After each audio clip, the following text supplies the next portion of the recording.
Welcome to our 2026 Economic Outlook. Thank you for joining us.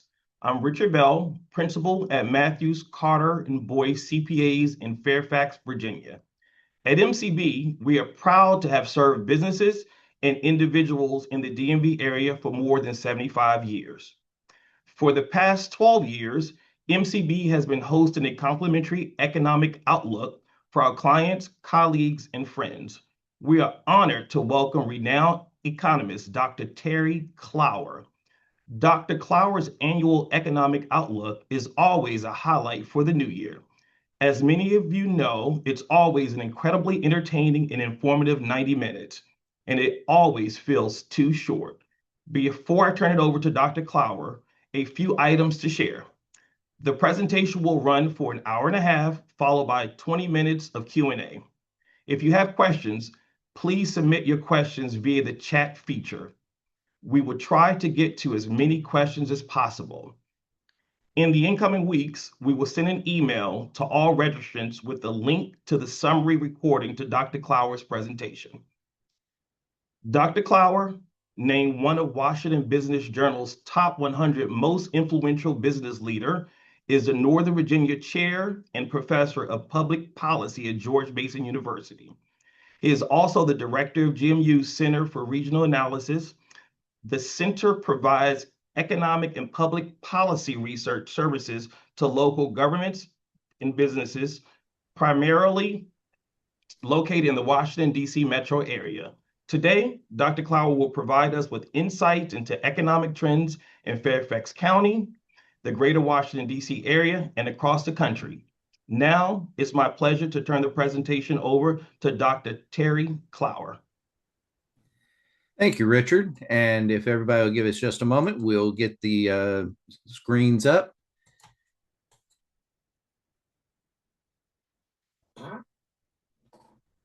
So this, as you think of it this way.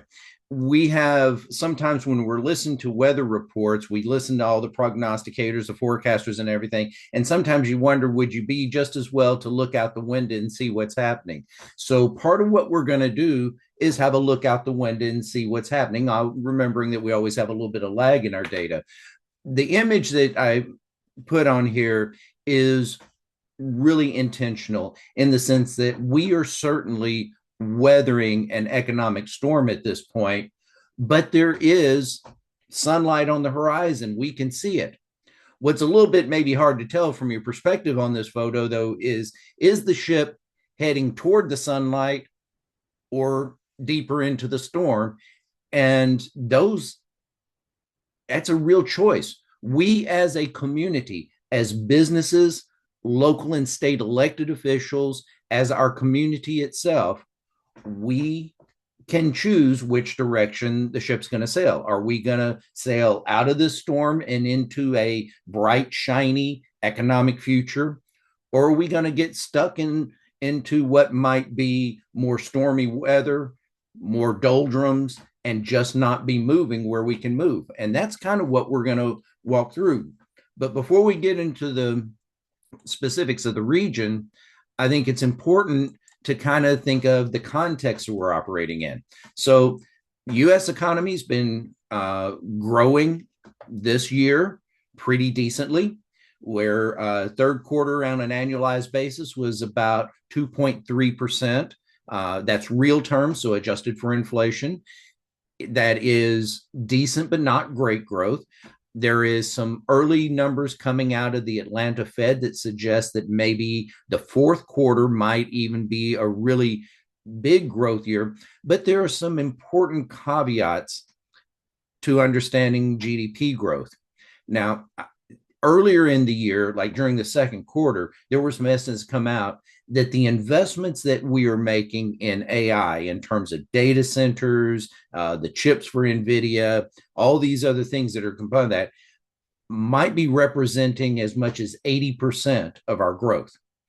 I think that's a bit of an overstatement for the entire year, but it is really critical to understand of how much of the economy the growth in the economy is being tied to this tremendous amount of spending that we're putting into the infrastructure and the building of large language models or artificial intelligence. Is there an AI bubble? That's a kind of a big question that's out there.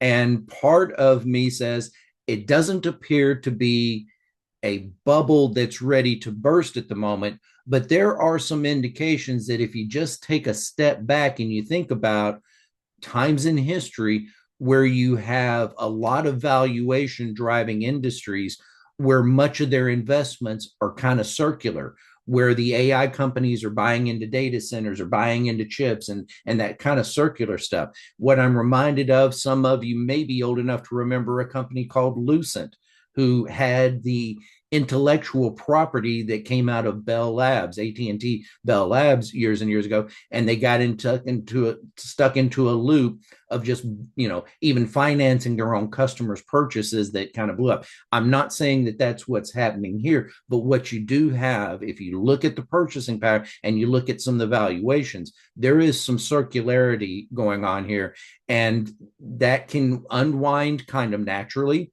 or it can result in a bubble. But for now, it is not at a risk. I wouldn't go out and dump your NVIDIA stocks right at the moment or anything like that on it. I would just say it's worth keeping real careful eye on it. The other thing that's happening in the economy that's driving some growth is that economic output that is measured by our investment in construction of industries like, building chip plants and stuff like that. But keep in mind, that is government subsidized at this point. This is part of the CHIPS Act. This is billions of dollars of flowing out of taxpayer dollar to support economic activity. Now, quite honestly, I don't care what aisle you perceive yourself to be aligned with in the political calculus at the moment, but the reality on the ground is that there is not a party at this point in Congress who seems to be very focused on the level of debt that we have, national debt. But the what's happening on the ground at the moment, though, is that spending is helping to create economic growth. And we anticipate going into this year and throughout this year and into the foreseeable future that we're going to see an acceleration of defense spending for ships and missiles and all this. And some of it is replenishing the stocks that we've done, whether it's the stuff in Iran, the stuff, these other actions that we've been taking military fronts. That's going to increase. For us at a region, that's actually a good thing, because if you have government spending, let's say that's building a new aircraft carrier, well, maybe it gets built in Hampton Roads, or if it's a submarine, gets built up in Connecticut. But the thing is, with the presence of our government contractors, we're getting to take a little bit of that money off the top before it flows to those other areas because of the headquarters. So that's relatively a good thing. Is that sustainable? Well, even in an hour and a half, we can't probably get into that. So we're just going to have to say that for now, we're going to take it that the U.S. economy is moving forward. And I'll get into our specific outlook of what we think for 2026 in just a little bit, but let's continue building the story of what's going on. U.S. payrolls. I finally, for those of you that have participated in this event for several years, will recognize that I finally quit putting on the charts of what happened during the pandemic, which just distorts all of the scaling of the y-axis and all that. But what you can see is that job growth has kind of leveled out. The number for December job growth was 50,000. But there's an important thing to remember about the numbers that come from the BLS. They're based on surveys. And this is why you get corrections from time to time, because they get more data in. People turn in their survey. And when I say people, business turn in their surveys maybe late or something. But it is a survey. That survey has a sample error to it, just like you think about political polling. Well, for the BLS, our monthly job numbers, the margin of error on these estimates is 136,000. So what this number really tells us is that job growth in this country was in December was somewhere between 186,000 to the upside or about 86,000 to the downside. Now, I want you to imagine for a moment what the front page of the New York Times, the Washington Post, or any other major newspaper, the difference in that headline. If it was really reported at 186,000, you can bet the administration would be talking about it was the perfect economy, never been better in the world, that kind of stuff. And the other side is that it would be treated as an absolute disaster if we were losing 86,000, but it's someplace in that middle. What that tells me is a softening job market. There are also some underlying trends within these jobs that are really kind of very interesting. Kind of back of the envelope looking at it, about 80% of the job growth that we've had in 2025 in the US can be attributed to what's going on in the healthcare services sector. Now, in the numbers actually get measured as private education and healthcare, but I promise you, private universities and parochial schools are not expanding. In fact, we're losing those institutions. This is growth in the healthcare sector, and it's not the market being flooded with doctors or nurses. It's home health aides, it's senior care, it's things like that, and it's not necessarily really high value added jobs that are important, by the way. We need those jobs, but it's not high value added jobs. The other impact that is starting to show up in some of the numbers is our immigration policies.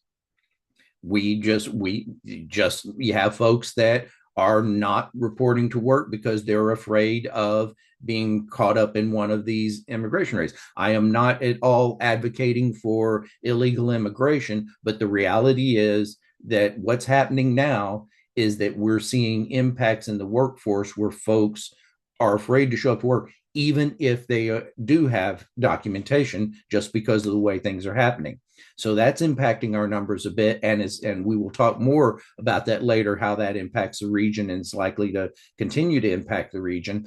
What we seem to be in, though, we have a growing economy from a GDP standpoint, but we have a softening labor market that gets into this phrase that you may have heard mentioned in the financial press or the general news about being in a no fire, but a no hire environment, to where folks, because of uncertainty, policy uncertainties, all of this, we just have businesses that are not quite willing to pull the trigger on hiring a bunch of new workers. On the other hand, they've got demand.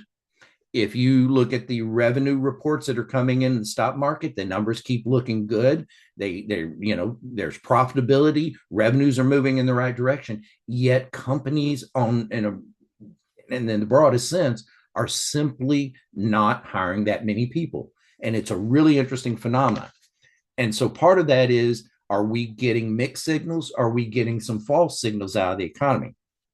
So let's talk for a moment about one of those signals that I pay attention to, and we can have a test if you want to. Those of you that have joined us before will remember the discussions that we get into about these different unemployment measures.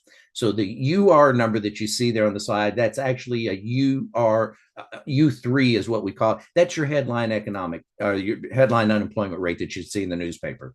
The U6 rate is kind of a measure of underemployment. In other words, it counts folks who have a job, but it's a part-time job, for example, and they would prefer to have a full-time job. So in that sense, it's a measure of softness in the economy. They want full-time employment and they can't have it, but they do have a job. And the difference that we see here that's important is that while the unemployment rate has ticked up a little bit for this year, 30 basis points, 0.3%, we've seen a jump in the U6 rate.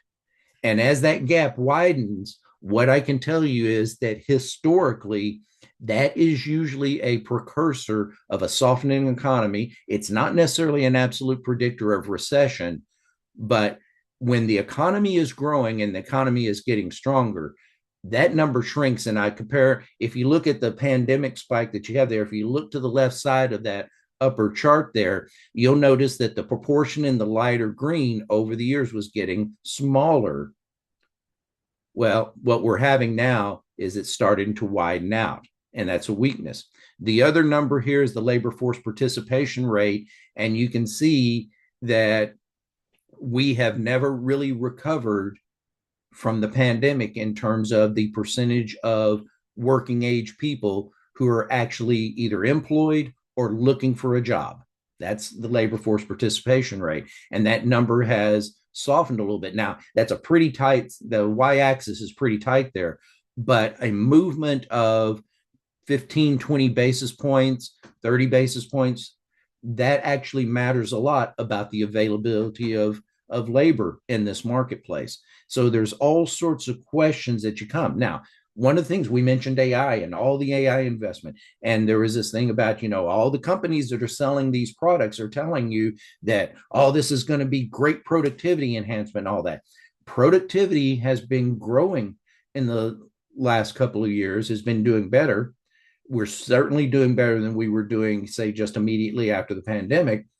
But one of the things that I've noticed is the latter part of 2025, productivity growth actually started slowing a little bit. So is this really a reflection of AI adoption and the displacement of workers or displacement of jobs?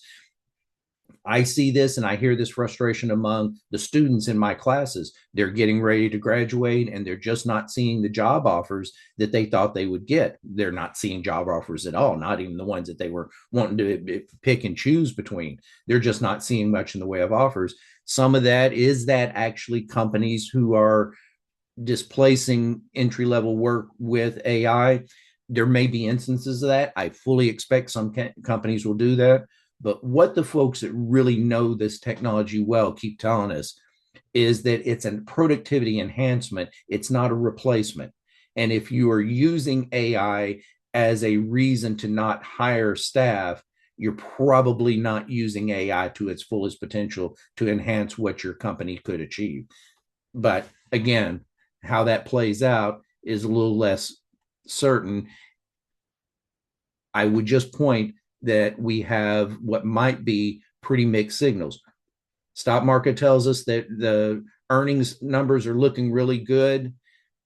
GDP is growing, but we have apparent weakness emerging in the labor market. And keep in mind, 2/3 of the economy, or actually closer to 70% of the economy, is based on consumer spending. If folks don't have jobs that are paying good wages, that's got to impact consumer spending. Going along with that, even though there is some softness in the economy, we are seeing gains in real wages. And particularly the one that I look at out of all these data that are here, hourly wages, hourly average weekly earnings, and real average weekly earnings, just meaning adjusted for inflation. The weekly earnings is the one that I pay the most attention to because it better signals when you're having a turn in the economy. What weekly earnings does is it takes the hourly rate and also accounts for the number of hours people are working. So what will happen if we were to go into a downturn in the economy, we would see the weekly numbers starting to deteriorate. The weekly hours would start to go because people will reduce hours before they lay people off. So we're looking at that in that market, and it's doing really, it's moving in the right direction. But having said that, we also have concerns in the market about inflation. Well, if wages are going up, those wages have to be paid for in the price of goods and services, which in a sense is actually inflationary. So let's turn to that for just a moment. I'm sorry, got a little bit out of order here. Let's talk confidence. The confidence measures here, what's interesting is we all pay attention to this, and I always bring it up in the presentations just because there's so much attention in the media play to it. The confidence interval, the confidence indexes are not super correlated with actual GDP growth, but it does give you some general sense. And the thing that we're seeing in both of these measures, both in terms of present situation, that blue line, or the expectations for what your household finances are going to be like in about 6 months, both of them have kind of dropped. We had that little bit of a bump toward the end of the year. I do not know that that was the same as what we had, what we came to call the Trump bump in 2016. You can go back about where that word, the green expectations word, if you look just directly above that, that bounce up in expectations, that was the Trump bump in his first administration. We come down now and we see what that we really didn't get. In fact, if anything, this time it was the opposite. There was a real downturn.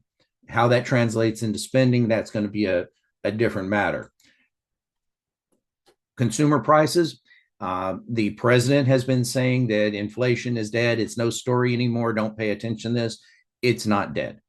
We have seemed to have stabilized.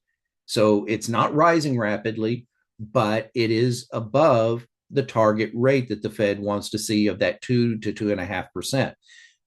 I think it is fair to ask a question, and some commentators are, about what is the best rate of inflation. Is it bad to have 3% inflation? Well, it's been judged over time that that's probably a little too hot. So there is a little bit of question, is enough? The point of this is that we've kind of hit a bit of a range here, but that range is typically floating above the target rate. So what does that mean about Fed actions in terms of interest rates? They still have to be concerned about prices and rising prices. The other thing that I'm going to say is that keep in mind, inflation numbers driven by, say, the tariffs that were imposed in 2025, those numbers, the inflation numbers coming, because it's not like we're going to, well, we may, but let's say that the plans at the moment are not to actually increase tariff rates even further. So once the tariffs stabilize, then you wind up going to a higher price level, but the rate of change will slow down. So inflation may look like it's more tame, but the fact of the matter is we're spending more money for those goods and services that we're buying that were impacted by the tariffs. And by the way, the analyses that are being done now by really smart shops that are not politically connected one way or another is that almost all of the tariffs that have been imposed are being passed through to American consumers. This is not about somebody in some foreign country paying that tax bill. It is being paid by our companies and passed through in terms of prices that we're paying. The other piece about the prices is producer price index. Note that it is up month over month about 2, year over year. It's running about 3%. This is the precursor to consumers. If producers are paying more, they're going to either have to absorb those costs or pass them through to their customers.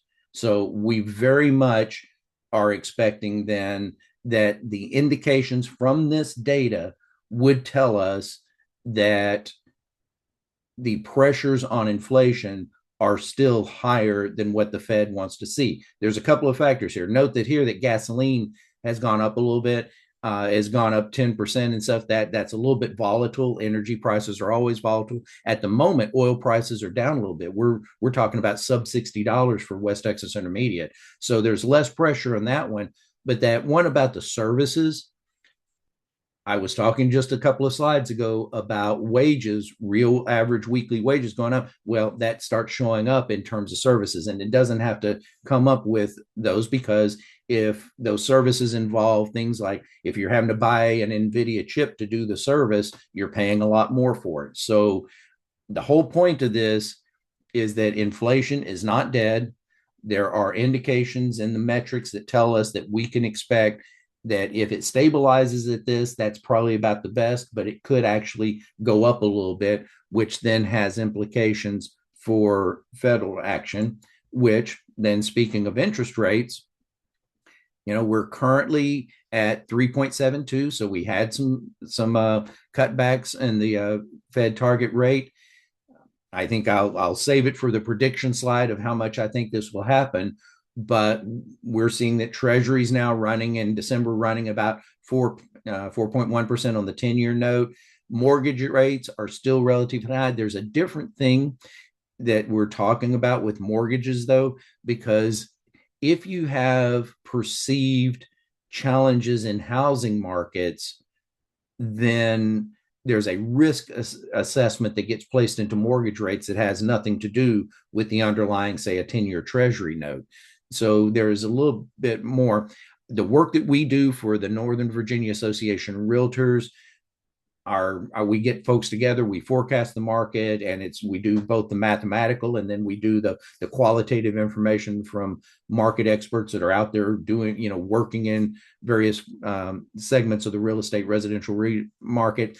And what I would tell you is that our general expectations are that at best we think that mortgage rates will fluctuate, maybe fall a little bit down to closer to 6%, might even dip a little below that, but generally for the year, mortgage rates are going to be running around 6%. Now, historically, that's about normal. That's fine. That's actually maybe even a little below normal.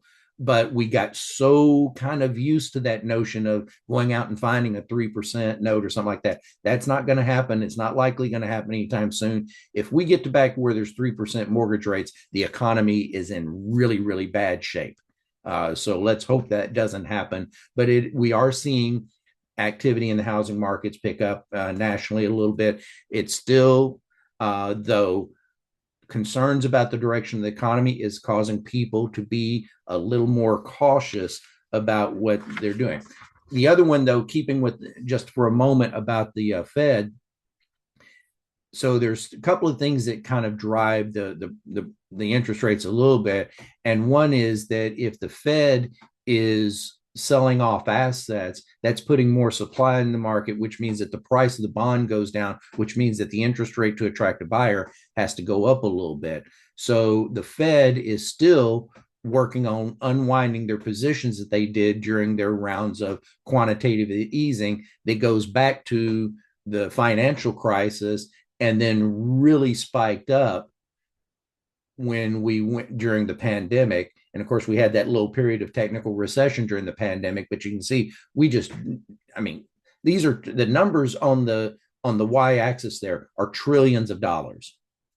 So we're unwinding those positions a little bit. And one of the reasons that you want them to unwind those positions is so that if we have a shock caused by something completely external to the market, what arrows does the Fed have left in its quiver other than to push more quantitative easing? So we want them to, rearm themselves a little bit. Now, what I will say, though, you notice that slope of that line, they've slowed down the disposition of assets because they were intentionally trying to keep interest rates a little bit lower. So don't flood the market with supply. We're down this year. Was that come out to about $240 billion that they've sold off year over year? But what I have heard, the indications are that they're going to probably keep tailing that off and not have as much drop while they're concerned. And of course, is the Fed completely immune to the pressure from the White House? That's going to be interesting. And of course, we got the Supreme Court in session actually taking testimony today or in hearings about the issue with one of the Fed governors and whether or not the administration can remove her based on an accusation of some kind of misdealings on mortgages. So what's my outlook? Well, I consulted with my chief economist over here that I've got the picture there and kind of come up with my expectation is that real GDP growth in the US, I think we're going to have a few bumps in the road, but it's not going to be bad and it's going to average out to about 2.1%. Could be convinced that it might be 2.3. I think the Fed outlook from Atlanta is about 2.5%. Now that's a pretty big difference between theirs and mine. I'm a little more pessimistic, but some of me wants to see what comes out. And in fact, part of the key thing that I'm holding off on now is finding out what is the administration or whether the Supreme Court is going to allow the administration to continue with their tariffs, or if they're going to say the reading of the Constitution is tariffs are something that Congress does, not the president. So we're going to see it. And of course, and then part of that is what constitutes an emergency that the president can just declare.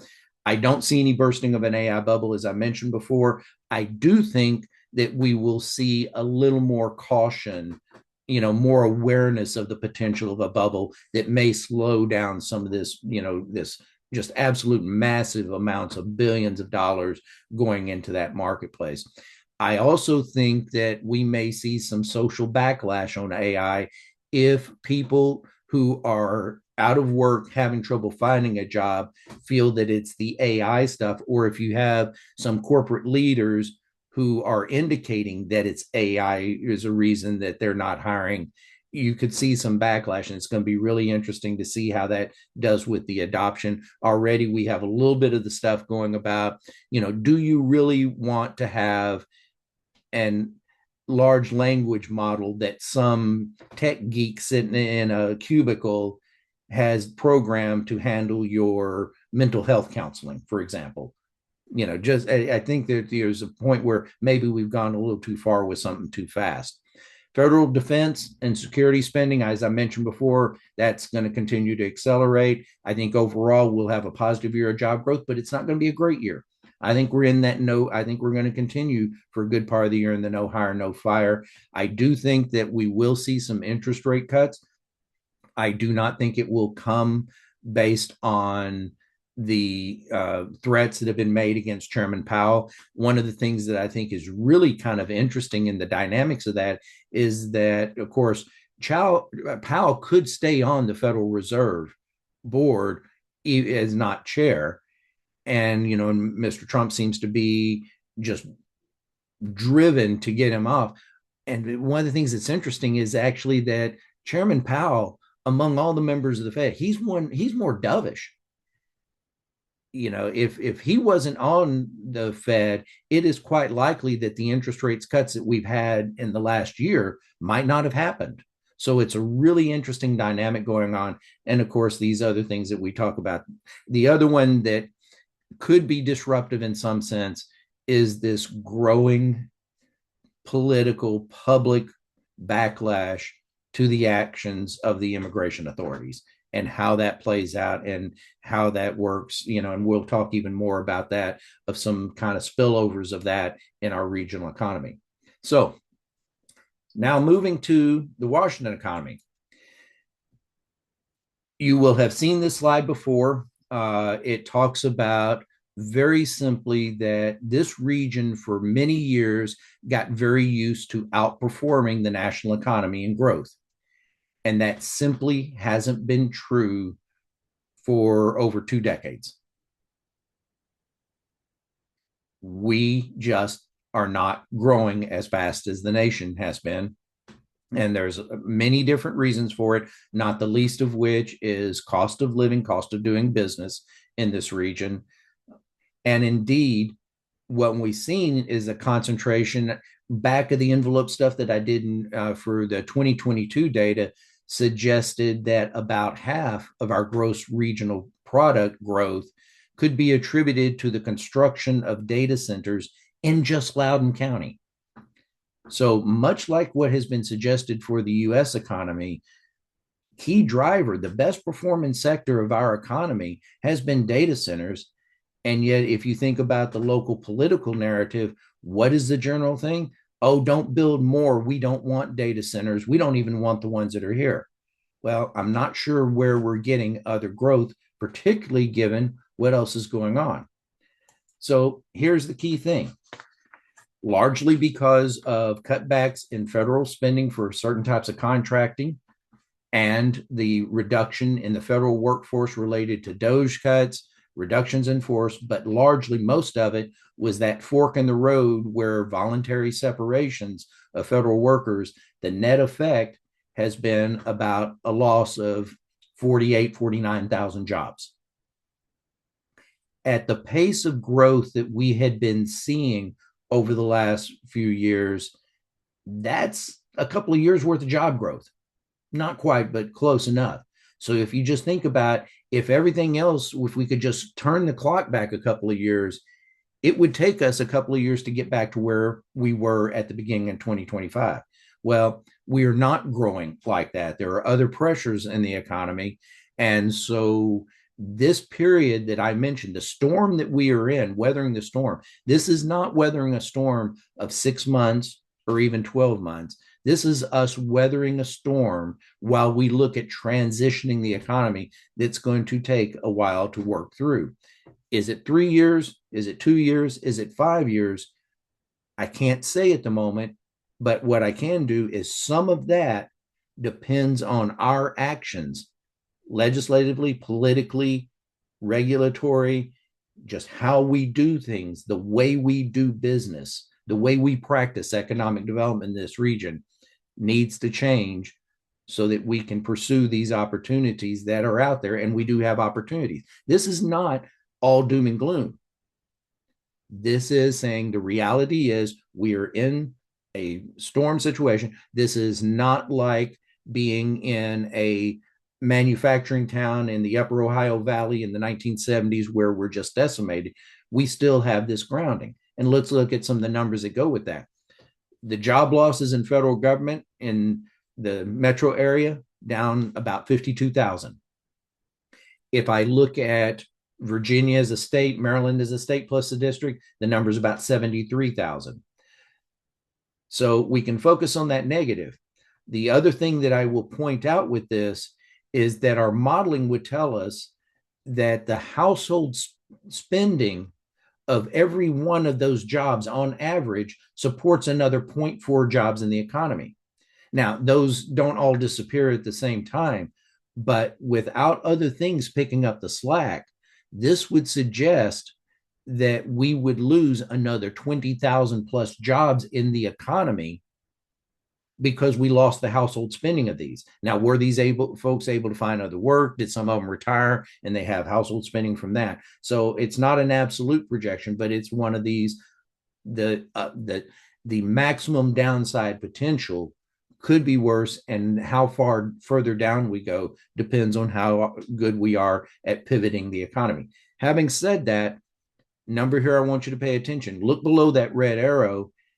We still have 327,000 federal workers in this region. So we're a lot smaller than we were at the beginning of the year, which was closer to 380, but we still have a large federal presence. So this is not like the calamity of a manufacturing firm shutting down whose activities represented 60-70% of our regional economy. Now, the federal government, including spending, is a big hunk of our economy, but it's not a majority. Another piece, and this is very concerning, is professional and business services. And quite frankly, I can tell you that a lot of this is within the professional and technical services, losing about 20,000 jobs. Now, remember that I said the nation had lost about 40,000 jobs, 44,000 jobs in this sector. This tells you that of these cutbacks that we've had, it's a lot tied with things like the cutbacks in USAID, some of those kind of programs. And we've been disproportionately hammered in this sector compared to the national average. Looking at some of the other sectors that we have, education and health, and by the way, that's private education. So that would be like Marymount or a parochial school or something like that. Those institutions are not growing. The growth we're seeing, just like in the nation, is in health services. But you look at those, some of the other state and local governments have tried to pick up some of the slack where they had needed demand, but then government costs are rising, as you all well know. Leisure and hospitality has added some jobs. That one surprised me because we have some real pressures against that, and the outlook for that is not great. We'll talk more about that. But one of the things that I want you to remember about these jobs is you look at leisure and hospitality, it takes 4 of those jobs to make up the value add in the economy of one job lost in professional and business services. So, that's a long way from making up any lost ground to us. The interesting thing is our biggest sector of growth was in construction. And what is the construction in? Data centers and logistics. So guys, keep buying from Amazon and all that, but it's also the data center. So keep in mind that if we start telling data centers, we don't want you in this market, we want you to go elsewhere, we're going to lose some of those jobs. Now, and of course, the other thing is the whole bit about immigration is really hammering that sector particularly. Roughly 50% of the construction labor force are not citizens. That doesn't mean they're here illegally. It just means they're not citizens. And remember, the way we're going about this immigration program is we're kind of throwing the wide net and we're capturing a lot of folks, and we're making it to where some folks don't want to show up to work because they're afraid of the workplace raids that have been happening. Other sectors of the economy are just kind of, as you see, muddling along. I think it's worth talking about some of the differentials. The district, of course, as you might expect, has been hammered on job counts. Now, keep in mind, this is job counts of where the jobs are based, not necessarily where the worker lives. So there is there is some notable difference in all of that as we go through. But I think it is really important to understand that the district has gotten hammered. There's no doubt about it. Here in a couple of days, I'll be doing my annual thing that I do with Glenn Lee, who's the CFO of the district, and he's done a wonderful job in the last year of trying to move some money around and give it to where some of the needed services that we have. Because one of our key challenges in this market that comes from these job losses is how do we try to retain that talent? These are talented people, workers who, through no fault of their own, find themselves out of work, and they may have taken a voluntary, but let's face it, is it a voluntary separation if you're said, well, if you don't resign, if you don't retire, we're going to fire you? Well, okay, is that voluntary? So we need to try, and there is efforts underway to do that. There have been things that have been set up. The COG is helping to coordinate some activities. There are websites you can go to if you're a former federal worker or in anybody. And the thing that we've done that's really good about that, folks, is that effort actually has been coordinated between the three state jurisdictions. So it's not just the district doing it. It's the district working with the Northern Virginia jurisdictions. It's working with the suburban Maryland jurisdictions, because we don't care where the person lives. We care that they've lost a job, and we don't want them to move away because they want their talent. We want to try to use their talents to attract. Having said that, you probably have heard about a lot of the job fairs and things of, trying to find jobs for federal workers. There's a couple of nuances that I think are worth just mentioning about that. There is a key difference in working in government and working in the private sector, particularly the for-profit sector. The first is, I'm going to argue to you, and I'd be happy to take questions about it and take argument back. But I would argue to you that from a base philosophy, there are two key differences. The first is that if you're working for government, your number one job is compliance with the rules, compliance with the law. If this is the rule, this is what we do. And if there's going to be an accusation of fraud, waste, and abuse, you have to prove that you did it according to the rules. Compliance is the thing. In the private sector, innovation is the thing. And that's almost polar opposites from each other. So you take somebody who has been in this highly thing where their job is to make sure you comply with the existing processes, the existing rules, and you say, oh, by the way, take that job and now put it in here, but we need you to be innovative. We need you to think out of the box. We need you to think of new ways of doing it. That is a cultural change that doesn't happen with the flip of a switch.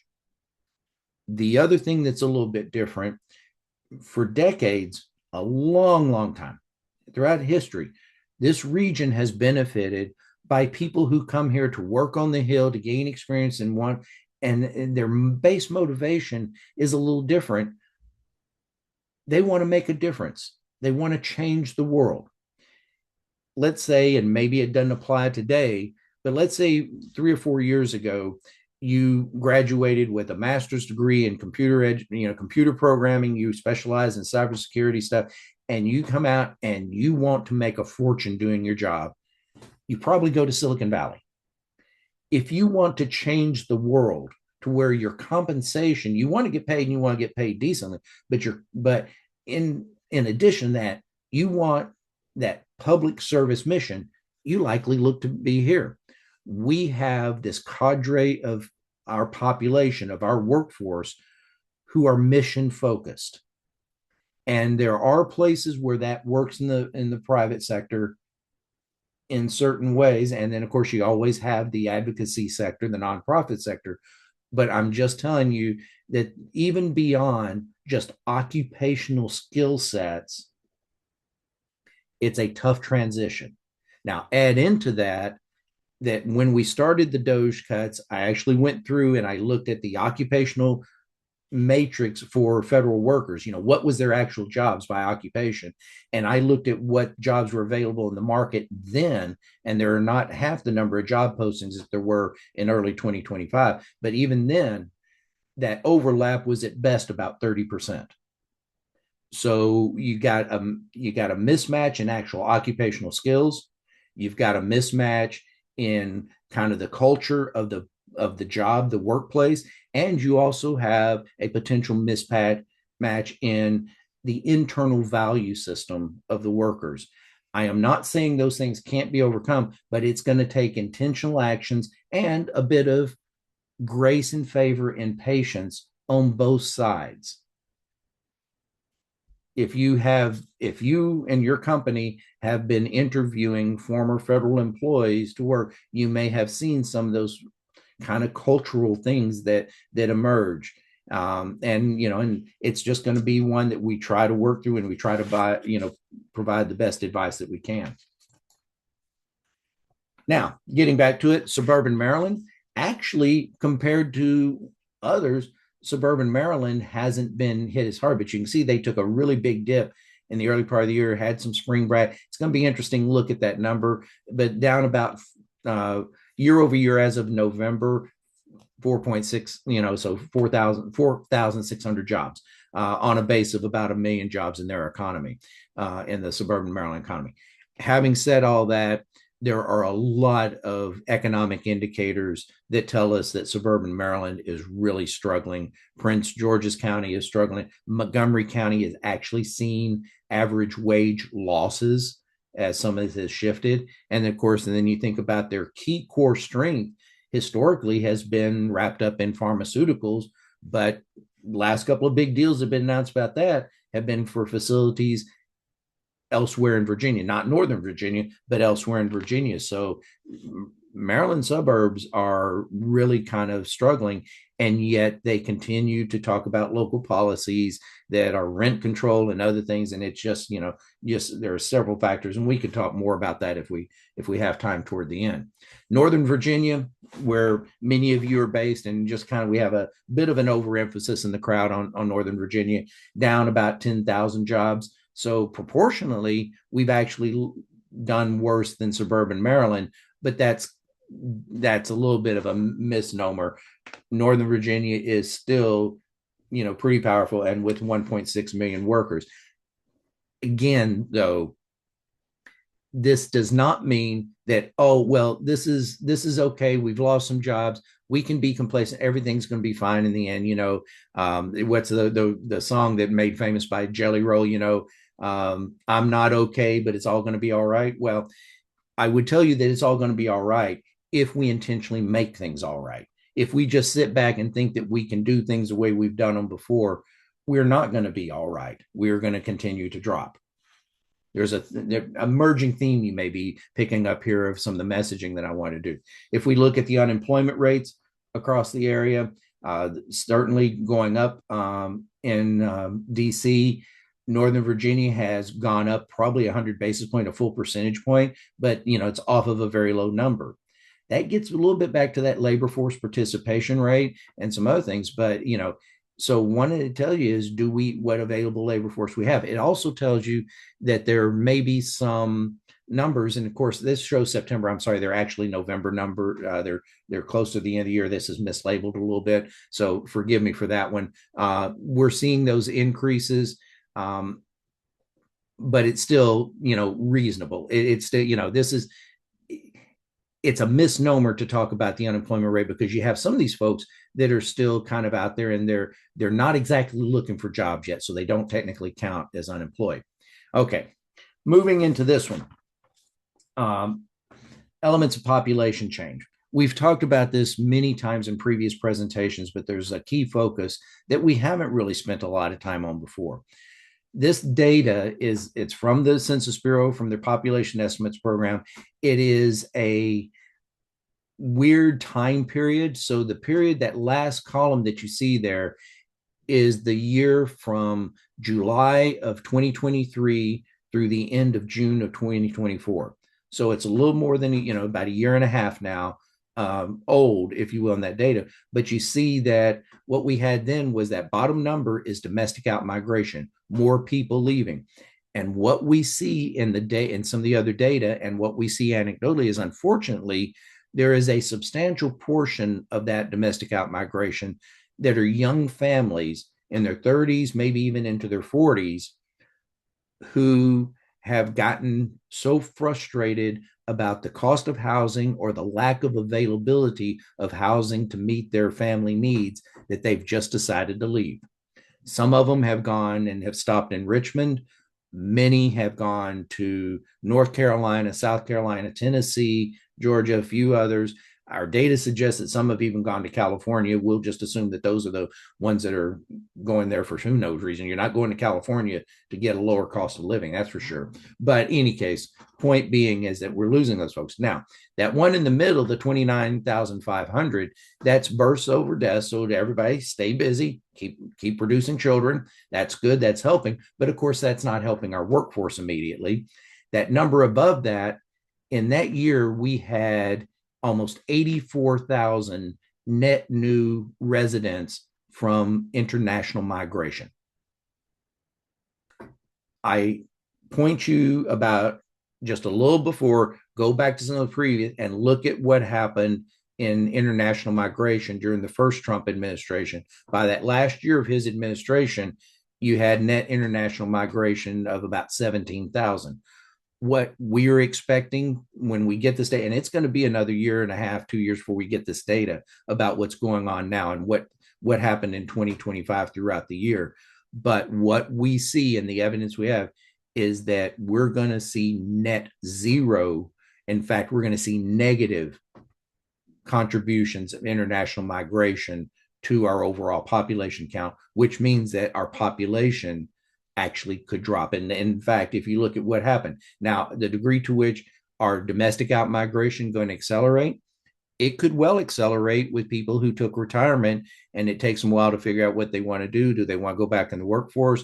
Can they find a job in the region? Or do they want to, if they, let's face it, if they own a house in Arlington, they may be sitting and have been in it for 10 or 15 years. They may be sitting on $300,000 or $400,000 or more in equity. And they can go to some of these markets and buy an equivalent size house for basically cash or very little additional money. So what's keeping them here? In some cases, it may be family. Is it our great weather? Is it our easy commutes? Is it our laid back lifestyle that are going to keep these folks here? I'm not sure about any of that, particularly given the weather we may have next week. So just think about these pressures and what that means to the labor force. Now, speaking of that, we talked about housing a little bit.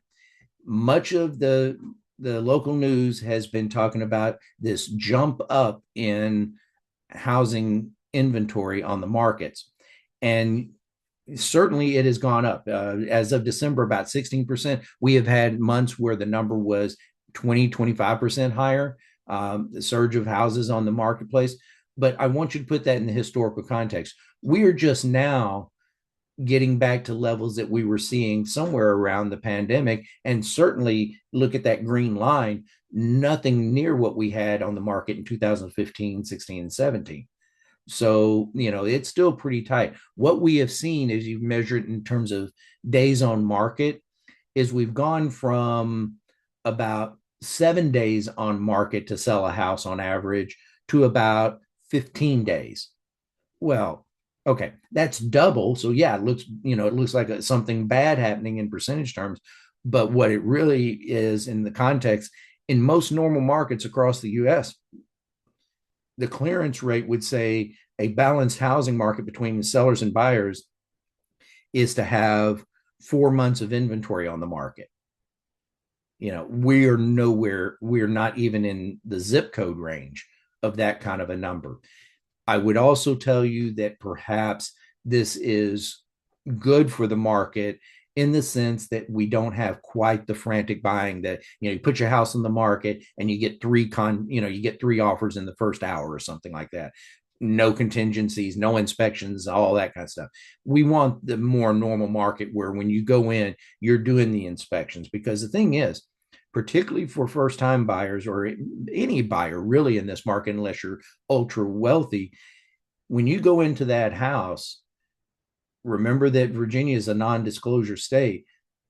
So if you're buying an existing home, what is condition? Are you going to have to repair something? Is that water heater about to go out? I mean, so if you were waiving inspections and things like that, you don't know what you're facing. And if you have spent every spare dime you could find digging through the couches for quarters, everything else to come up with the down payment so you could avoid mortgage insurance, do you have spare cash to start doing repairs that might pop up in that first month, the first year?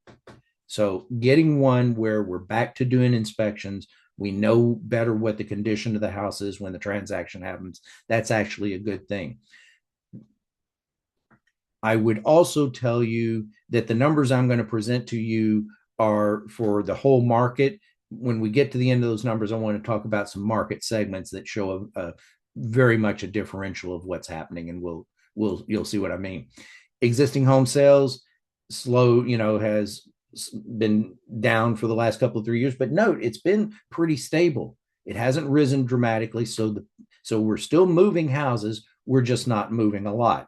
But here's the real thing that, part of it, that existing home sales, I'm sorry, that's down just a little bit. You can see there, I wanted to skip through that one, is the building permits.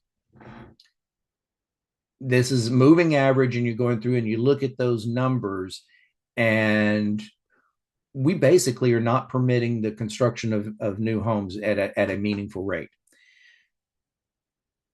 If you talk to any business, they will tell you that one of their chief concerns is the impact on cost of housing on their ability to attract and retain talent.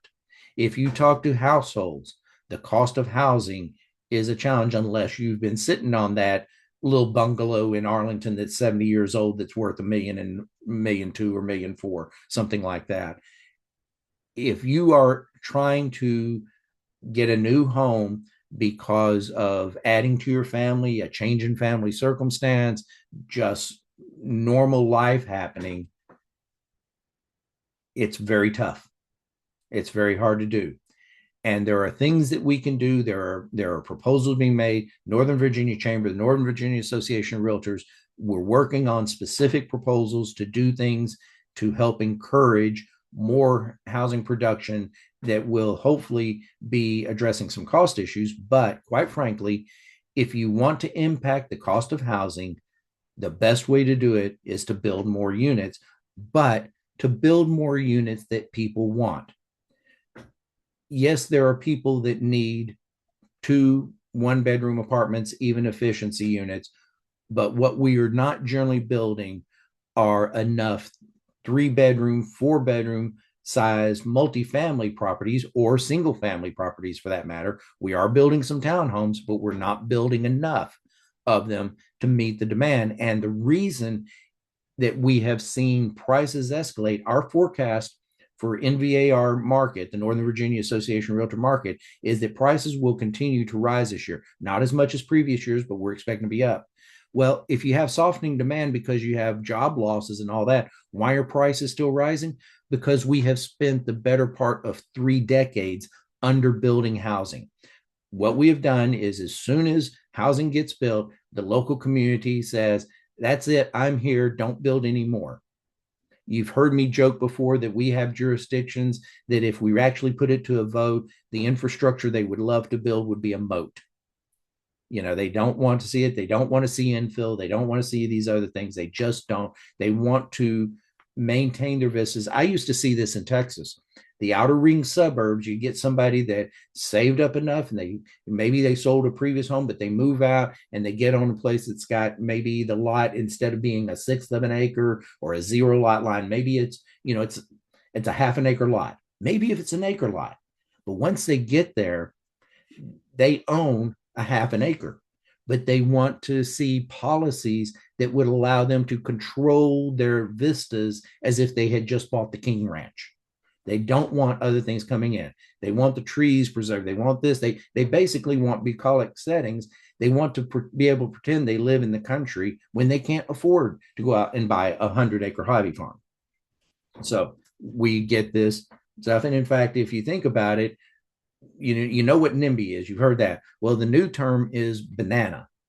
Build absolutely nothing near anything, something like that. I may have gotten that a little wrong, but you know what I'm talking about. And you've seen this happen before, and it affects our political rhetoric. The point is that we need to be building more housing to address the supply, to address the needs of families, so that we don't lose those 30 something and 40 somethings to places like Richmond or Charlotte or Nashville. I was talking about projection price. This is interesting. The one that I'm going to point out to you here is where you see that December 25. Look directly above that. You see where that line kind of flattened out for a little bit? That was when mortgage rates shot up from the mid threes to about 6%. And yet, with that massive rise in interest rates, which of course affected your monthly payment, it didn't cause a negative impact that you can measure in this on prices. Prices stayed. Now, what they didn't do is they slowed. They didn't rise as much. That just tells you how incredibly how much pent up demand for ownership units that we have in this market. It is really, really very interesting.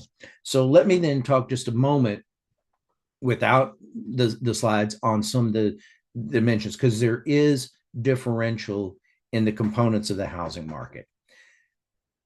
Demand for single family homes is still much bigger than supply. Townhomes sell as fast as they're built and sell pretty well in the marketplace. The softness that we're seeing emerge comes from condominiums. And there's two factors. First of all, the condominiums is likely that thing that's that 2-bedroom unit that now a couple has one child, maybe they're thinking another, where the 2 bedrooms just isn't enough anymore. It's what people are wanting to move out of.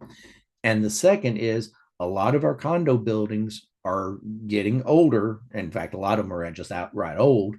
And what we're seeing is that the condo association fees to keep up with required maintenance on those facilities are increasing dramatically. Some of that is the cost of materials. Some of it is the cost of labor, which is going to get worse without the immigrant population working in the construction trades, and just the overall. And some of it is a matter that it's been deferred maintenance for so many years. We did a study for one of the state agencies about the reserve funds in common property associations. So homeowners association, condo associations. Forget about the homeowner associations for a moment, but they have some trouble too. But many of the condo associations do not have anywhere near the level of reserves they need to repair and maintain infrastructure that is actually, in many respects, past its service life. And so now you have this catch up, and it's starting to pay. And of course, part of that, we expect maybe there to be some legislation this year. The study we had done was under a legislative mandate to study the issue and make recommendations. We kind of helped coordinate industry experts. We provided the data, and those recommendations were to actually get a little more rigid about what you're doing, because the downside, if you don't do that, do you at some point have what happened down in Florida, where you had that condo building collapse because maintenance had not been done properly? So we'll see how that winds up playing out through the legislature in this session. Condos have been traditionally the entry point for many first-time home buyers. It may not be the best deal now. So that's a little bit different in the market. I will also, just one thing that we observed that's really interesting. While there is a little bit more softness, marginal softness in the home ownership market, And certainly we know that there are people who have lost their job with the federal government and government contractors who are homeowners, and certainly there. But what was really interesting is that in October, immediately after the fork in the road separations became official, in October, we started seeing increases in the vacancy rate of rental properties. The impact was almost immediate. One of the things that there's a message in there that I think is an interesting societal message. Not everyone wants to be or needs to be a homeowner, but one of the things about owning your property is you build equity that gives you a bit of a financial cushion when tough times happen. You can, so you've got some margin that is in there that doesn't happen if you're a renter, unless you, as a renting household, have the discipline to keep putting money into that reserve funds, right? Which most of us, quite honestly, don't have. So it's a really interesting play about that difference between the rental markets and the home ownership markets.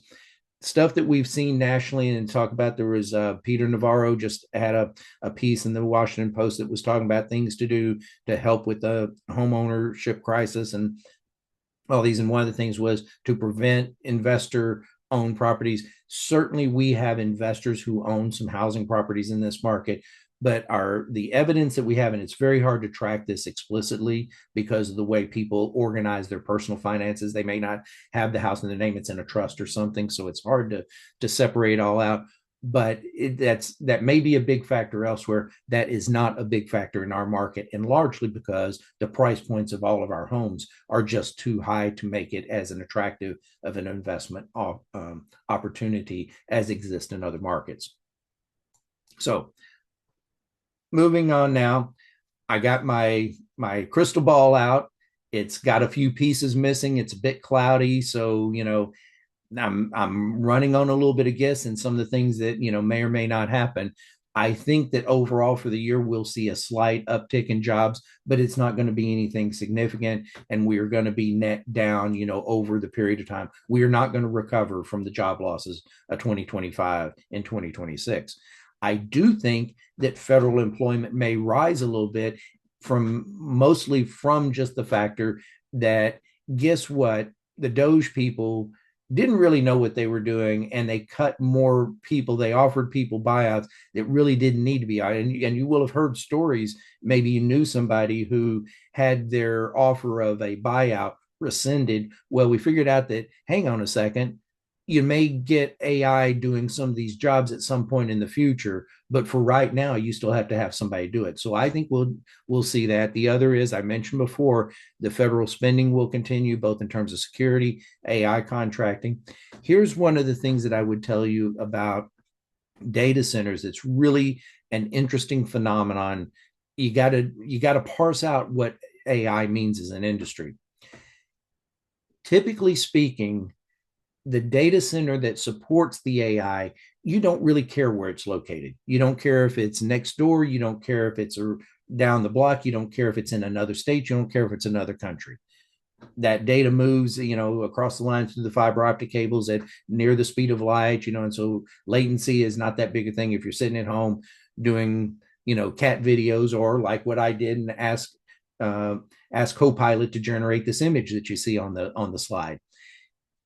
But if you are doing security, national security, and you are using AI applications for that, you want that data center nearby, not so much for the latency, but more for the security aspects of it. It's better control. So what we are seeing is, in the AI market, a kind of separation where Silicon Valley is doing great things in some of that stuff. Data centers are being built in Texas and Arizona, even in a lot of other places. But we have a competitive advantage in that security and AI stuff because, let's face it, national defense, national security is driving the technology, and there's not a business out there that's not afraid of having their databases scammed, hacked into, and so they want that level of security. So we have a little bit of an advantage on that one with the data centers. If we get rid of the data centers, we will lose some of that competitive advantage. I think that some of this will spill over, will reduce the impacts of 25, that will come from the households contractor spending. So overall, I think basically what you could say is my outlook is pretty much flat. We are going to be looking to make some shifts and changes. There will be some things that will grow, some won't. We're waiting to see what's going to be the impacts of things like the immigration policies and all that. But then some of the other pieces that we don't know, those known unknowns, are we going to be able to retain the displaced workers? Can we convince them? Can we provide enough services that they will not want to move? They like living here. They like the Smithsonian. They like it. They like Metro. I am worried about the impact on tourism of the presence of the National Guard. If I were a young family living someplace else that was saying, hey, let's go to the Smithsonian, it's not whether or not it's dangerous, and it's not anything to do with these soldiers that are patrolling the streets in the district. I've talked to some of them when I've been in downtown for meetings and stuff. It is about the appearance. You have to ask yourself, if you're a parent of a young family, you have to ask yourself, hang on, we're going to take our family to DC, but things are so dangerous there that they need the National Guard patrolling the streets. Now, it's not that dangerous, but it's the image and the perception. I am actually even concerned about the degree to which some of this imagery is going to impact what happens with World Cup and all that. The other one that we don't know, what we haven't heard in months about, please don't anybody make suggestions. Don't get on the White House, suggestion board, but talking about relocation of agencies. The only one that had actually made any specific plans publicly announced was the Department of Agriculture, that said they were going to reduce their headcount by about 10%, which in this market would be about 1,100 jobs, and that they were going to relocate most of the rest of those workers to centers in different parts of different states. I haven't heard anything about that in a while, and maybe with what's going on in whether it's Davos or Greenland or Ukraine or Venezuela, any of these other things, these distractions are keeping the focus away from that.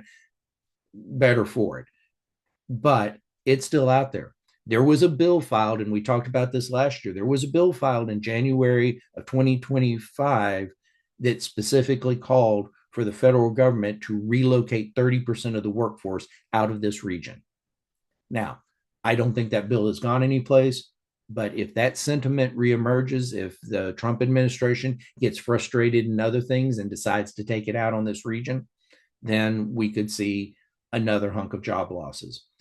The timing of industry pivots that we're going to talk about, I'm going to tell you that I think we have the capabilities. We have industries that we can grow into, particularly the ones that you hear about from the economic development community: artificial intelligence, quantum computing, space technologies. Those are things that we already have here to a certain extent. So can we bring it forward and make more of it? It's kind of the two things. Think about artificial intelligence this way. It was late July that one of the big consultancy firms issued a report and said, here's all the list of the occupations that are most vulnerable to being displaced by artificial intelligence. I looked at that list of occupations and kind of compared us. The DC region, the DC metro area, has twice the national average of proportion of our employments in those occupations that are most vulnerable to being replaced by an artificial intelligence program. That's negative. That's bad. The only place in the country that numerically has more jobs exposed is New York, and that's just because they're so much bigger than we are. But there's another way that you can look at that.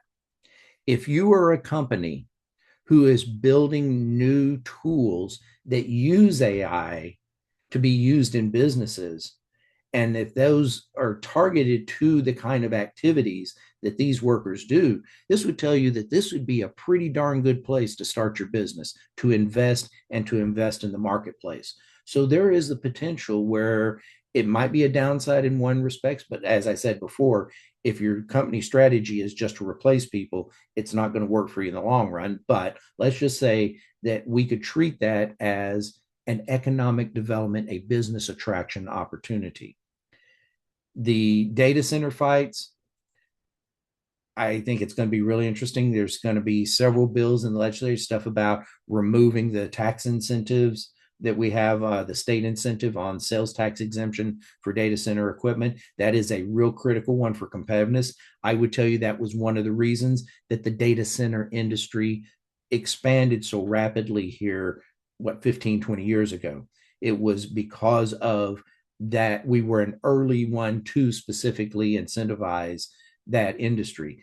And you can say that whether or not, well, this, it's worth that I think 1.2 billion, 1.4 billion that tax exemption is worth now, but the state's been running a surplus.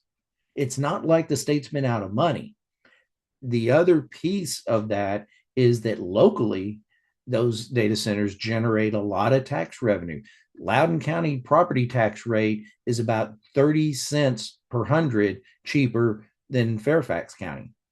That makes thousands of dollars of difference in annual tax payments for those citizens because of the revenue generation, the tax revenue generation on the local level of data centers. Now, that doesn't mean that it ought to be the free run. It doesn't mean that we shouldn't alter our regulatory patterns for utility regulations and charge them full share of what it costs to provide services to those centers. I think there's all of that is possible and makes sense.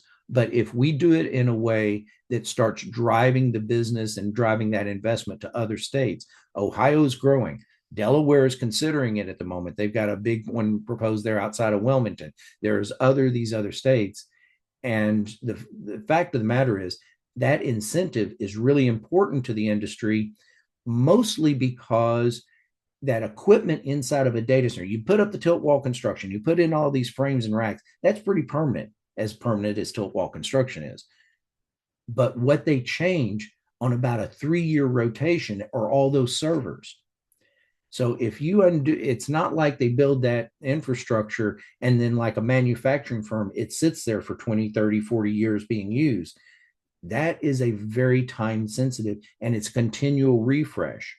So given what other states have done with their incentive policies and their tax policies in recent years to try to compete with Northern Virginia, if we give up on that, we will lose some of this base.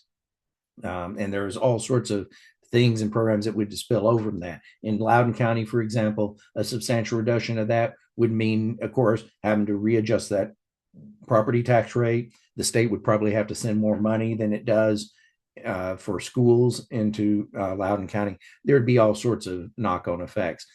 I'm not saying that data centers should be just built everywhere. We went a little crazy with where we put some of these, but smart, well-placed, it's a key component of an emerging technology that we need to retain, especially while we're in this transition period. We're sailing through the storm. You don't abandon the ship to get into a rowboat in the middle of a storm, unless the ship's sinking, and you're hoping it's not going to sink.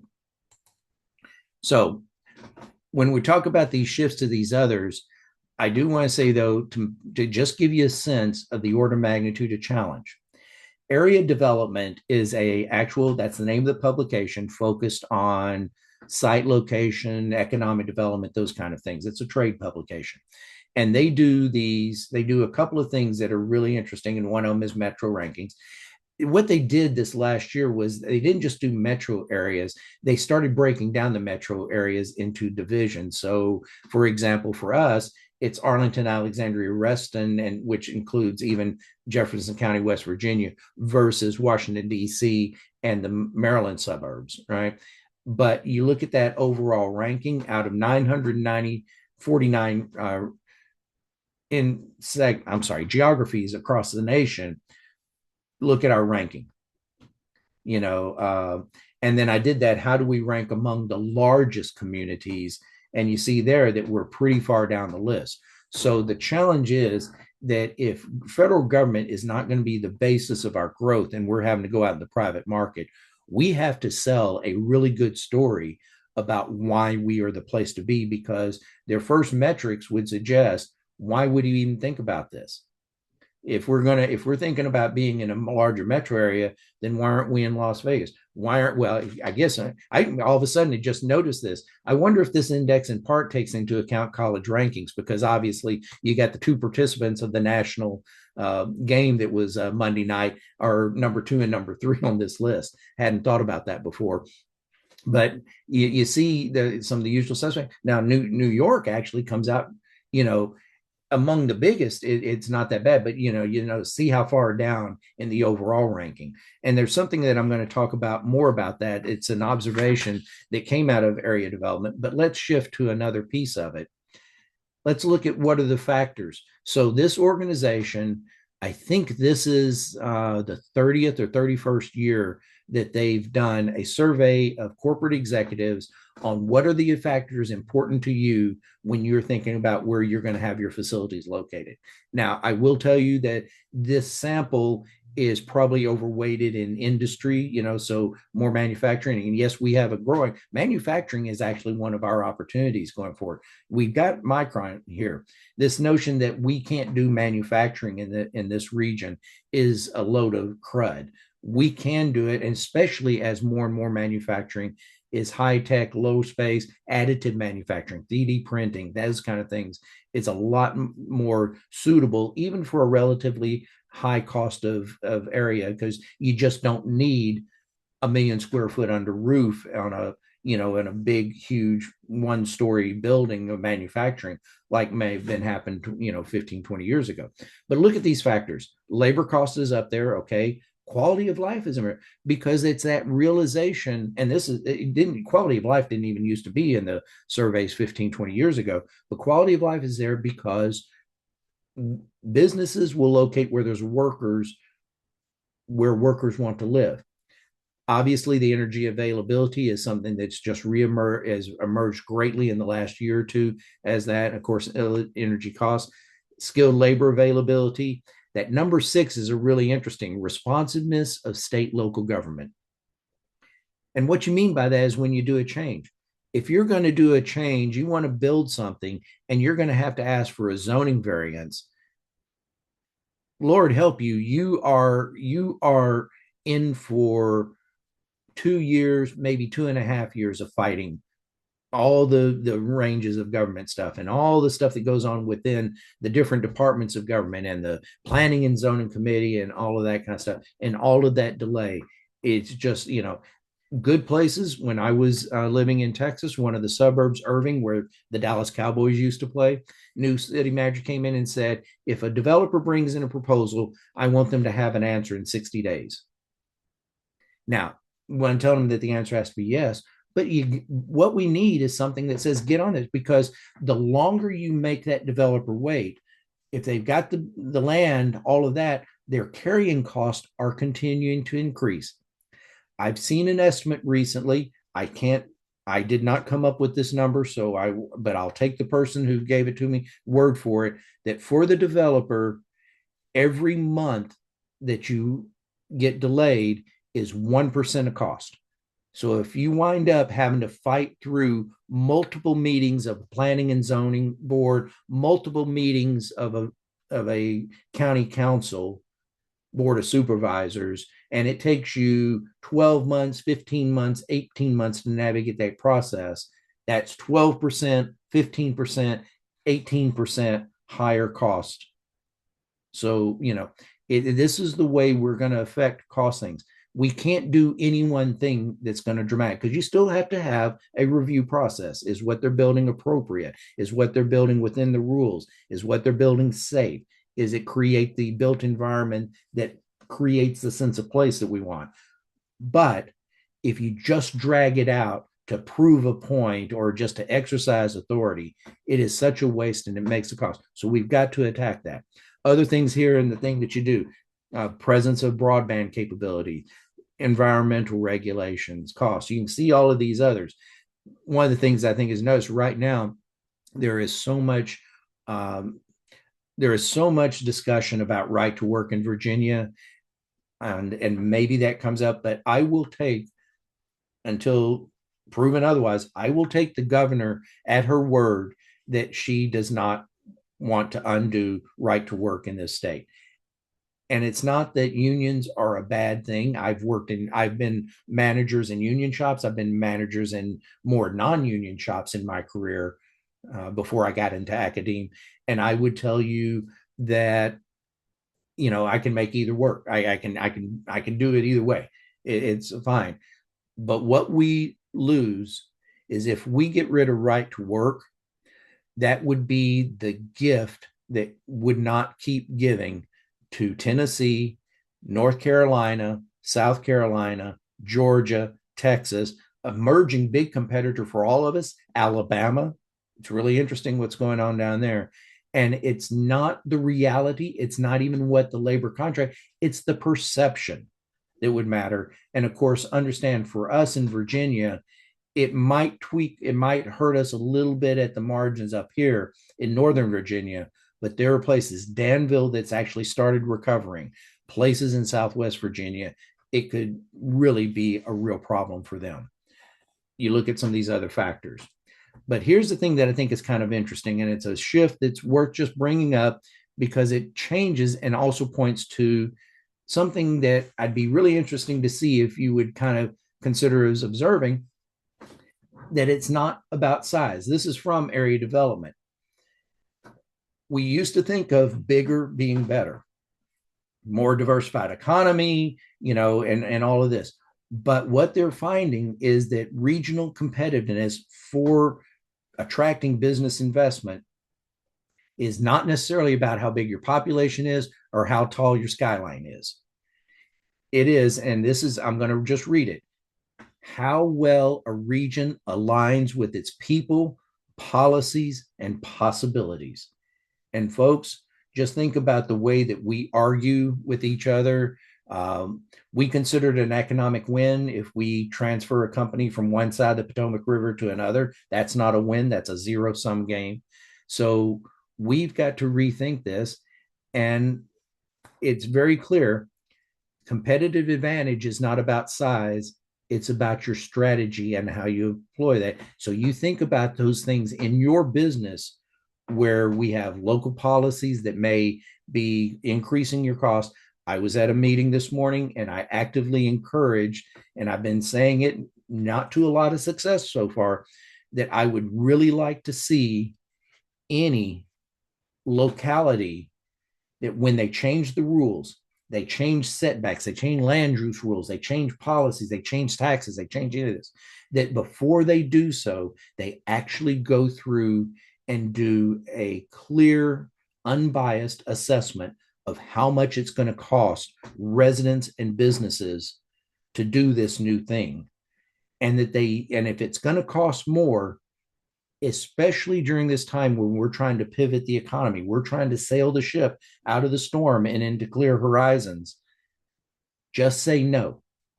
Don't do things that make it harder to do business in our region. If we take that and we take it as a philosophy, then we have the underlying strengths to compete very effectively for the industries that are emerging and will drive growth into the mid 21st century. If we don't, because the federal government will still be here, we'll still do okay, but it's going to be just doing okay. It'll be quite mediocre. And with that, that's our outlook for 2026. So challenges ahead, but we can do something about it. And so I'm going to pop this up here just so you'll have information where to find our website. You can subscribe to our newsletter that comes from the Stephen Fuller Institute, part of our organization, but we'd love to hear from you and certainly keep you informed and keep you up with what we're doing at our region. And with that, I am going to stop sharing the slides.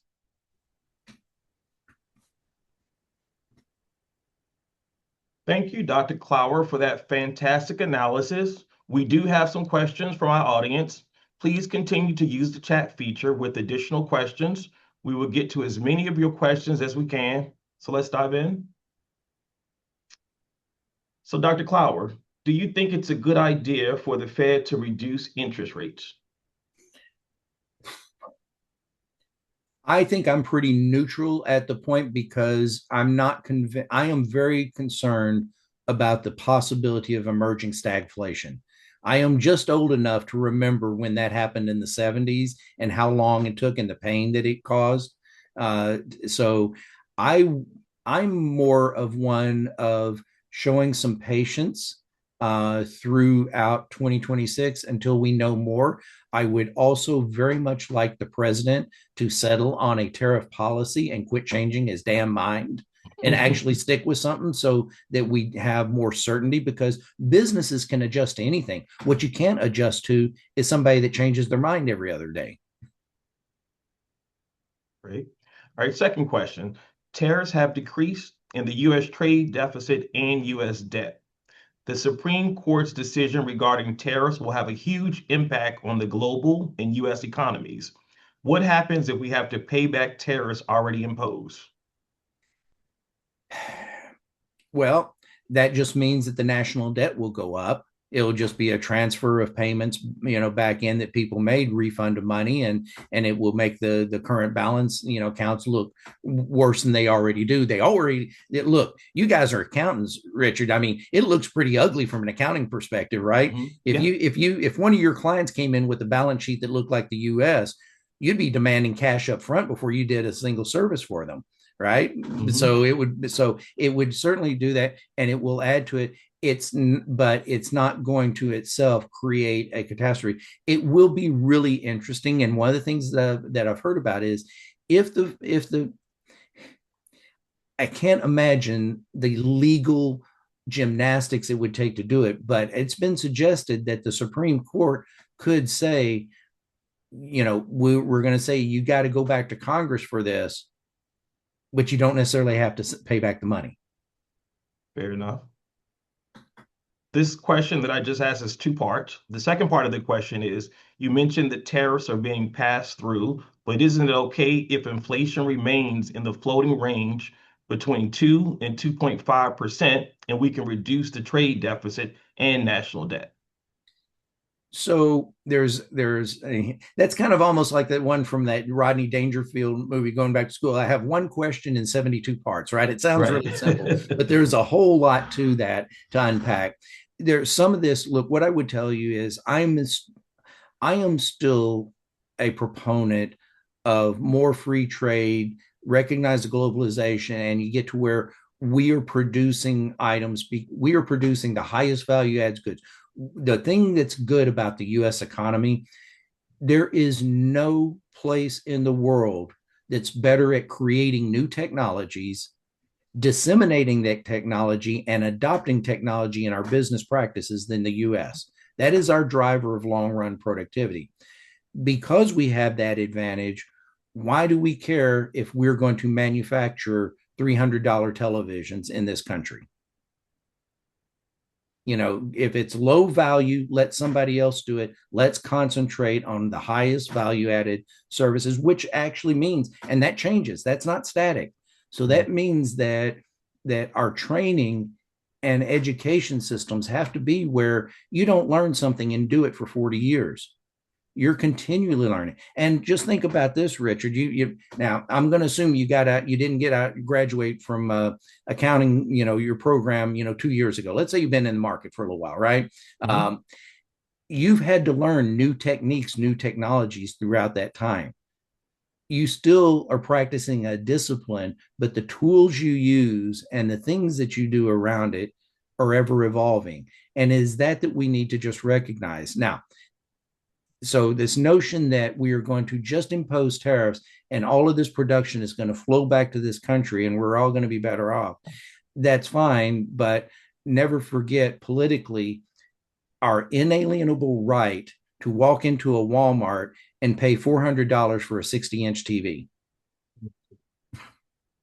Yeah. It's just that expectations. It's a trade-off. Mm-hmm. All right, we're going to move to our next question. For the local job market, you mentioned the occupational skills gap. What are you seeing local economic development groups do to help with this? So it's not necessarily the economic development groups, but we have programs that are running through the community colleges. And the thing is, this is one that we had some cooperation, but we're even getting more cooperation now where the governor and the two governors and the mayor of DC are already saying that we're going to get together and we're going to talk about, but it's the availability of programming and retraining programs. So Nova Community College has been doing great. They had $1 million grant that was actually originally for something else that they transferred for that. So there are lots of programs that are underway that are helping to address it. One of our key challenges, though, is whether or not there are actually the jobs available, because everything's turned down. We've lost professional business services job too, but there is much work that's being done. There's more to be done. And much of this has not fully addressed that issue that I was talking about, the cultural change, because that's the kind of thing that will take time. And for some workers, they're never going to be satisfied, working in a for-profit sector. So they need to find another pathway. Makes sense. Okay. Next question. National Guard deployment to Washington, D.C. appeared to have turned off residents in the Washington metro area from spending in the region, especially the city. How has this impacted the regional economy? So the other part of that question is, has there been an impact on tourism to DC? And what about the economic impact of the 250th anniversary tourism? So, yeah, great question. And I would tell you that of these, that the district has suffered more than any. I'll actually have more information next week that I'll be happy to, maybe we do a little brief or something. Richard, you and I can write up a little brief on when I actually meet with the CFO, but he's been telling us that their, retail sales are down, restaurant sales are down. It's really challenging for them in the market. It really impacted the district more. There may be some indication that some of the suburban markets gained a little bit because, just say if we took our families out, maybe, and that we thought we were going to go to dinner in the district and we said, oh, no, we'll go to Old Town or something instead, right? Because of that. But largely with the tourism was not what is it? The Rainbow Coalition, the big thing that was in last May did not generate nearly the visitorship that it usually does. Conferences are still doing okay, but not as much recovery as that these, Travel DC had thought they would be. So it's a real impact. And of course, keeping in mind that even if that lost sale was specifically in the district, that business, if it was a restaurant, they're probably buying supplies and have workers that live elsewhere. Their suppliers are in Maryland or in Virginia. So it spreads across the regional economy, but it is concentrated and it has been a real challenge. And of course, the restaurants were, even before the National Guard stuff, they were really pessimistic in April. And we talked about in our last session that we did together, I think in June it was, May or June, that something like 40% of the restaurateurs were wondering whether they were going to be in business by the end of the year. Well, it wasn't that much of a debacle, but it's a real challenge. Okay. All right, the next question. Northern Virginia's prominence in the growth of data centers. How will increased energy costs due to data centers impact the region? This is the challenge that we are finding across the country. Now, keep in mind that there's two perspectives. One is that from a competitive perspective, rates are going up all over the place. And this is not all just data centers. There's other things going on too. But so it's not like we're the only place where prices are rising. But what it's doing is placing, those increased costs are placing a strain on households at a time when one of the things we didn't talk about a lot in the presentation is this solidification of the gap in the K-shaped economy. Remember, we talked about that then during the pandemic where, the people that are doing really well, you're trading stocks, you're doing stuff like that, you're going up. People that were working in hospitality and all that, you're going down and the gap is widening. And so we're really stressed these costs. Well-to-do households that still have their jobs, it's inconvenient. You don't want to pay more for electricity, but it's not going to disrupt your household. We have households at that lower end that are being really challenged because it is disruptive, and particularly now we're going to face some very, very cold weather next week. Right. And so that's going to really hurt in all this. What we need to do here is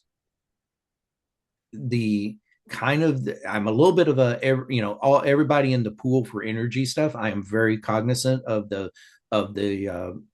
environmental concerns, but we need to also be the place where new innovations in energy are happening. In other words, where is that investment going to be for small modular nuclear and other things? Something that I'll tell you, and this is a little bit of a brag.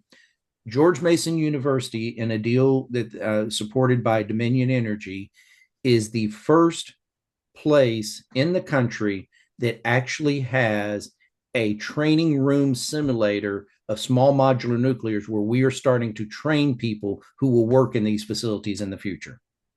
Our engineering students now can choose to take courses to learn about the operations of this new technology. Now, what we need to do is to make sure that that energy resource, and say the stuff that the supporting architecture that goes with it, comes to this region, because investment in technology is going to go where the electrons go.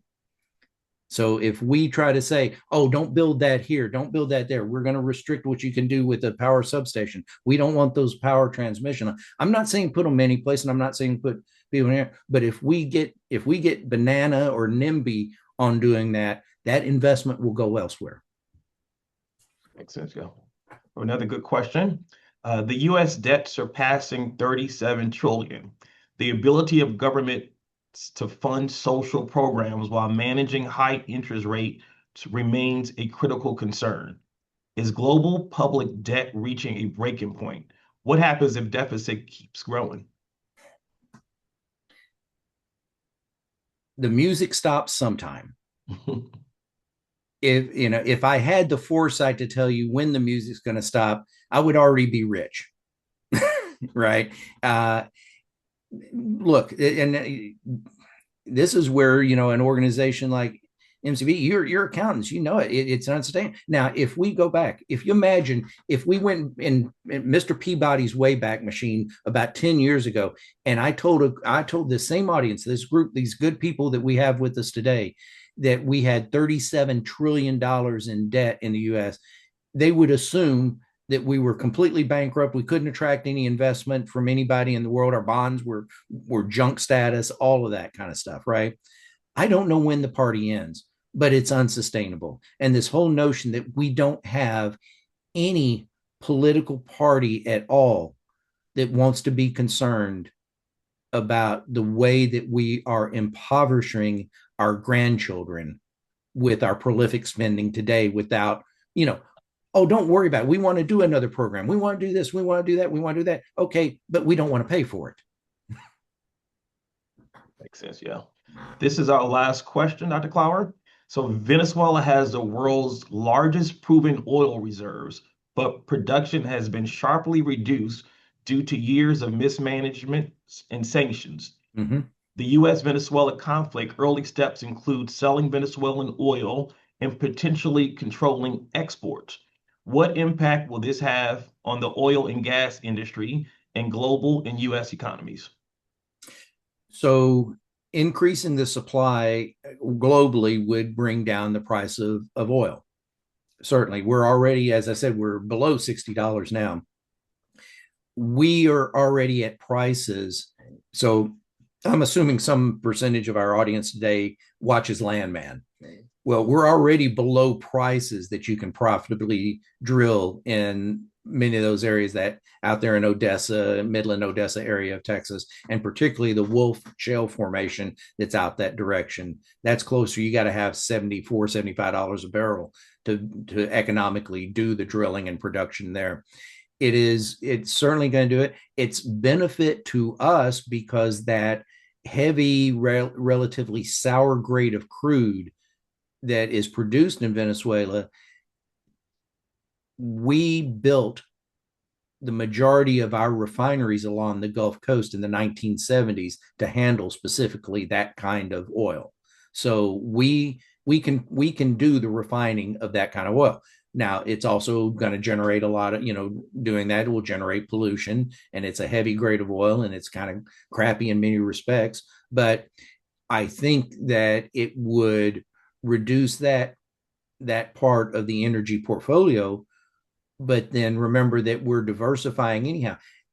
Heck, in Texas, I think something in the power generation, I think solar, well, wind is now above 15% of the base load, and solar is growing, and so you would have one of these that it certainly will impact world price oil prices.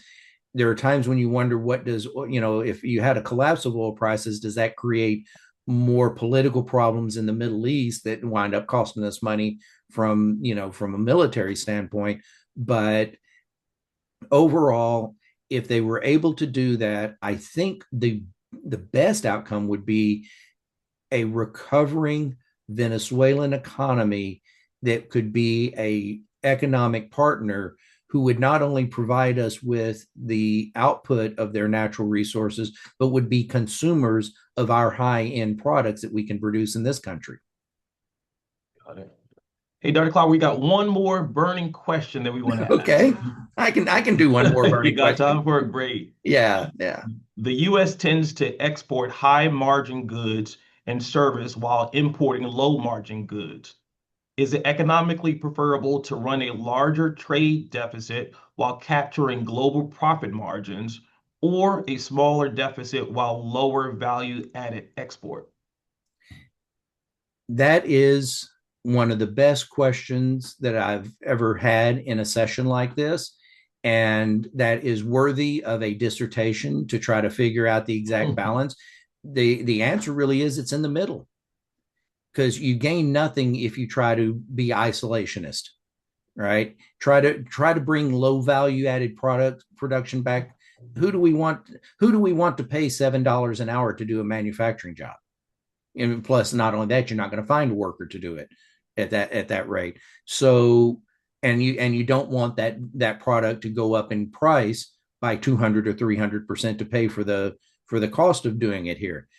I think that's but there is a balance to it, because one of the things is that if you export a lot of goods, part of what you're exporting is your tax burden, because if a US company exports to Europe or to Asia or wherever it is, part of that price of that export product are the US taxes that are paid by that firm, right? So in that sense, you're exporting your tax burden a little bit. We want to do both. And if the balance is that we're a net importer in terms of dollars, that's very sustainable. You don't want it to get out of whack, is what it amounts to. So in that balance, if you find that balance between the two, it's better to import cheap products and export higher value added product, even if the dollar values net come out to being that you're importing more value than you're exporting. Great, thank you for that. The session is coming to a close. Thank you everyone for participating, and thanks again to Dr. Clower for another great presentation. Thanks, folks.